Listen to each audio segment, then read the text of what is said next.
शजरा के प्लान्स में अभी शादी की कोई जगह न थी। इसे 9 माह की बुनियादी ट्रेनिंग के लिए जाना था, फिर 2 साल की डिपार्टमेंटल ट्रेनिंग के लिए लाहौर जाना होगा। Civil services academy Lahore academy की जानिब से कमरा अलॉट किया जाएगा। इस सब के बीच शादी। दिमाग खराब है क्या? वो 17 ग्रेड की अफसर बनेगी। नेक्स्ट प्रमोशन के लिए 5 साल तक जॉब करना होगी। ग्रेड 18 हो जाएगा। 2 साल बाद निबा का कोर्स और ग्रेड 20। शादी अभी कैसे की जा सकती है? शजरतुद्दौर ने सनान के साथ मिलकर सब तय कर लिया था। इतना सब कुछ होने के बाद शजरा की कामयाबी सनान के लिए सबसे बड़ी खुशी थी। एक लड़की जिसके एतमाद ने इसे चौंकाया था, इस वक्त जब वो अपना एतमाद खो चुका था, लाइमलाइट से यकदम हट जाने के बाइस वो दिन बदिन एहसास कमतरी का शिकार हो रहा था। नरमीन के जुमले असाब पर कोड़े की तरह बरसते थे। वो खुद को नकारा महसूस करने लगा था, लंगड़ाती टांग के साथ। वो सोचता अब शायद कभी किसी मकाम पर खड़ा नहीं रह सकेगा, मगर शजरतुद्दौर का सर को भरी क्लास में अपने एहसास कमतरी और मजबूरी का बताना, वो हैरान रह गया और ना जाने क्यों इसका मददगार बनने की ख्वाहिश पैदा हो गई। फिर जब दोस्ती हो गई और हर बात के लिए इसके चेहरे को देखने लगी, इसे कुछ मानने लगी, इसकी राय को अवलियत देने लगी। बल्कि अवलियत भी क्या, वो वही करती थी जो वो कह देता था। शजरतुद्दौर के साथ इसने खोए एतमाद को बहाल करना शुरू कर दिया, यहाँ तक कि वो खुद भी अपने इस लंग को देखना भूल गया। वो लंग जिसे शजरतुद्दौर जैसी लड़की ने भी कभी नहीं देखा। वो इससे मोहब्बत करने लगा, मगर इजहार से पहले वो खुद अपने आप से इकरार करने से कतराता रहा। अगर जो इसने और आगे इसका जहन हाली हो जाता था, लेकिन शजरा ने खुद ही सारे सवाल जवाब निपटा दिए। नरमीन के इनकार से ज़्यादा नरमीन के जुमलों ने दुख पहुंचाया था, और शजरा के इकरार ने जो खुशी दी थी वो दरअसल वही असल बात थी। वो इससे बेहद मोहब्बत करता था, तो इतना बेखबर भी नहीं था कि जान न पाता वो इससे किस कदर इश्क करती है। वो खुद को इसका मुजरम मानता था। इसने दिल को बहरहाल तसल्ली दी थी कि जो भी हुआ गलत नहीं हुआ, इन पर कोई हद नहीं लगाई जा सकती। लेकिन अब सोचता था दुनिया को, अपने बहन भाइयों को भी क्या इसी तरह सीना ठोक कर बता सकेगा? अगर बता दे तो नतीजा बाकायदा शादी भी कर लेंगे, मगर बच्चा। वो बहुत मुश्किल से मौका निकाल कर फक्त 3 बार बच्चे से मिल सका था। वो जितना इसकी पैदाइश से पहले के हवाले से जिम्मेदार था, इसे सामने देखकर बस देखता ही रह गया। उसने इसे मोहब्बत का नाम दिया था, मगर वो अपने दिल को किसी भी जज्बे से खाली देखकर शिशर था। और फिर जब इसने खुद को टटोला तो अंदर सिर्फ एक जज्बा तरहम था, बेयकीनी और शर्मिंदगी। वो इसकी जायज़ औलाद था, मगर जायज़ कैसी? जिससे मिलने वो चोरी छुपे आया था। वो शर्मसार यकटुक बच्चे को देखता था, और शजरा को जैसे पता ही ना होता कि कमरे में मौजूद इस बच्चे से इसका कोई और ताल्लुक़ भी है। बेनियाज मगन वो इसकी कलकारी पर कभी सरशार ना हुई। इसके रोने ने भी इसके दिल को नहीं निचोड़ा। वो मुसलसल शोर पर बस एक निगाह गलत अंदाज डालती, और तस्वीर होता कि समझ में नहीं आ रहा हो कि वो इसके लिए क्या कर सकती है। वो क्यों रोता है, वो क्यों है, क्यों? और एक अनजानी नाकाबिले फ़हम सी लाताल्लुक़ कैफियत के बावजूद सनान अलियास शजरतुद्दौर से इस मामले को सुलझाना चाहता था, खुद को निकालना चाहता था। और मोहसिना इनके जायज़ बच्चे को नाजायज़ बच्चे की तरह ऊपर छुपाए फिरती, जो जिगर छलनी करते जुमले सुनती थी, इस दरजाया निगाहों के वार सहती थी। वो मुजरमों की तरह बावर्ची खाने में आती थी, फीडर में दूध में चम्मच घुमाते हुए मकदूर पर कोशिश करती कि आवाज़ पैदा ना हो, और आवाज़ तो वो इसके रोने की भी बंद कर लेना चाहती थी। रोना जिसका मुश्किल था, जहन में वही बातें थी। एक वो रोंदू था, दूसरा मोटू आटे का थैला। मोहसिना नानी थी, इन्हें पूरे जहान से प्यारा लगता, शजरा से भी प्यारा, मगर इन्हें इस पर तरस भी सारी दुनिया से ज़्यादा आता था। اتنا ترس کہ آنکھ ہر وقت نم رہتی، اسے چپ چاپ دیکھتی۔ خاموش دبا تو پہلے ہی تھی، تو جیسے زبان رہن رکھوا دی۔ اس کے کام کرتی، کام بھی کیا ہو، کپڑے دھوتی تو لنگوٹ اندر کمرے میں سکھاتی کہ اپنے گھر کی چھت سے اونچے بھی کچھ گھر تھے اور ان کی کھڑکیاں بالکونیوں سے عورتیں اشارے کرتی تار پر سوکھتے چھوٹے کپڑے سکھانے کی عجلت میں استری پھیرتی اور پھر جھٹک جھٹک کر بھاپ نکالتی۔ ایک عالم کو زین سنان کی پرواہ تھی، وہ کب سوتا ہے کب اٹھتا ہے۔ ساتھ والے پڑوسیوں کی بڑی ساس رونے کی مسلسل آواز پر صدا لگاتی، اے محسنہ، بھول گئی کیا بچہ پالنا؟ پھر پوپلی آواز میں ہنستی، نانی بننا ماں بننے سے مشکل کام ہے بھئی۔ جوان عمر مائیں گلی سے گزرتے صدا لگاتی، محسنہ خالہ، منّے کو ٹیکے کے لیے نہیں لے جاؤ گی؟ پولیو کے قطرے پلوا لو۔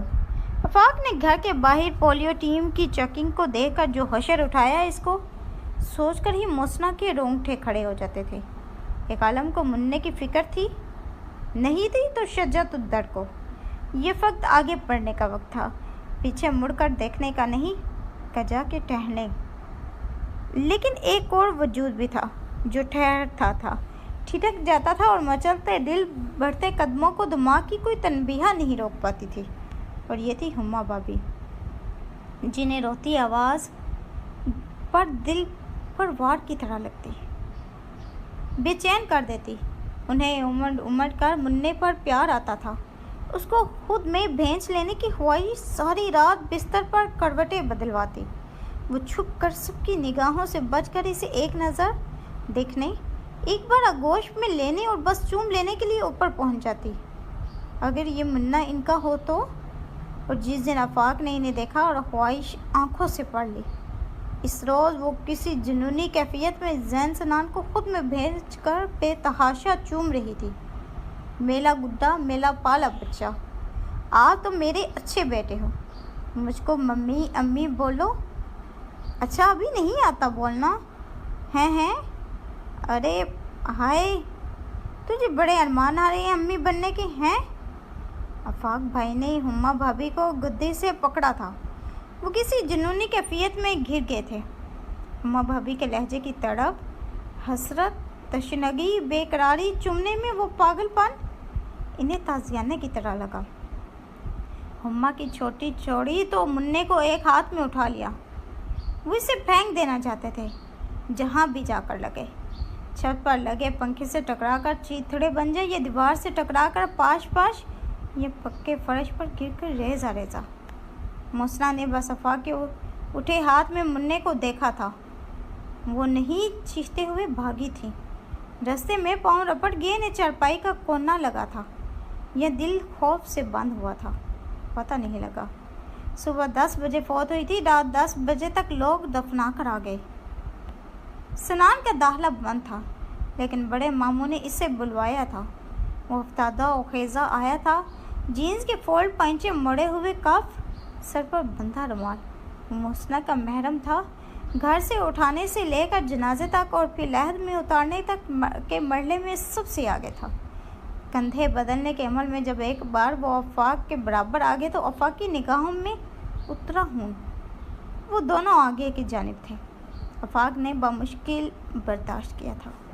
اگلی بدلی میں وہ قطار سے دور ہو کر سب سے الگ تھلگ چلنے لگے۔ ماں کی ایسی موت صدمے سے بڑھ کر حیرانی تھی۔ ابھی صبح تو وہ زین کے ساتھ کہہ رہی تھی، اور زین، ارے اسے کہیں رات گئی اس بچے کا خیال آیا، اس کے وجود کا احساس تک نہ تھا۔ پہلی بار اس کا دل مسئلہ، وہ کسی سے کچھ نہ بولی، مگر متلاسی نگاہیں۔ ہما بھابی کی انگلی اپنے ہونٹوں سے جڑی تھی، وہ ادھر ہاں سو رہا ہے، صبح سے سو رہا ہے، ہاں میں نے اسے سونے والی دوائی چٹا دی تھی، وہ میرے کمرے میں ہے۔ اور آفاق بھائی، وہ آج مردوں کے ساتھ پڑوسیوں کی بیٹھک میں سو رہی ہیں، گھر پڑا ہوا ہے نا، دور نزدیک کے سب رشتہ دار، اور صبح تک نئی کہانی انجان لوگوں کی زبان پر تھی، نہ جانے کس نے گھڑی سنائی اور پھیلائی۔ ہما نے بچہ گود لے لیا ہے نا، تردد کا तरदीद का मौका ही ना मिल सका। आफाक भाई होंठ भींच कर रह गया। हुम्मा के बच्चे को गोद लेने वाली बात सनान अलियास की आपा ने सुनी थी। फिर उन्होंने बच्चे को देख भी लिया, डरते डरते छुआ, फिर मुहतात रवि से गोद में भर लिया। इसकी मोहनी सूरत इतनी मोहनी थी और वो दिल में इस तरह घुस रहा था कि दिल पानी पानी हो रहा था। इसे आगोश में भेजते हुए इन्हें पता ही ना लगा कब आँख से आंसू बहने लगे। इनकी समझ में ना आता था वो इतना अपना अपना क्यों लगता था। शायद बेऔलाद ममता को करार मिल रहा था। उन्होंने खुद को बावर करवाया। बच्चे को चूमती थी तो एक मानूस खुशबू दिलो दिमाग को मुअत्तर करती थी। मैं इसे गोद लेना चाहती हूँ शजरा, तुम अब्बू से बात करो ना। आफाक इनकी बात मान लेंगे। वो मुझे बाहर से किसी का बच्चा नहीं लेने देते, ना कहीं और से। कहते हैं न जाने किसका। शजरा, ये तो तुम्हारा बेटा है ना। कसम से मैं इसे अपने दिल से लगा कर रखूँगी और फिर तुम इसे कैसे पालोगी। तुम्हें तो अभी बहुत से इम्तिहान पास करने हैं, ट्रेनिंग पर जाना है। आफाक भाई कभी नहीं मानेंगे। भाभी जो कह रही थी शजरा वो सब सोच सोच कर हलकान हो चुकी थी। हाँ अगर ऐसा हो जाए तो। और सन्नान उसकी बात कभी टाल नहीं सकता। तो ये हुम्मा की खाम ख्याली थी।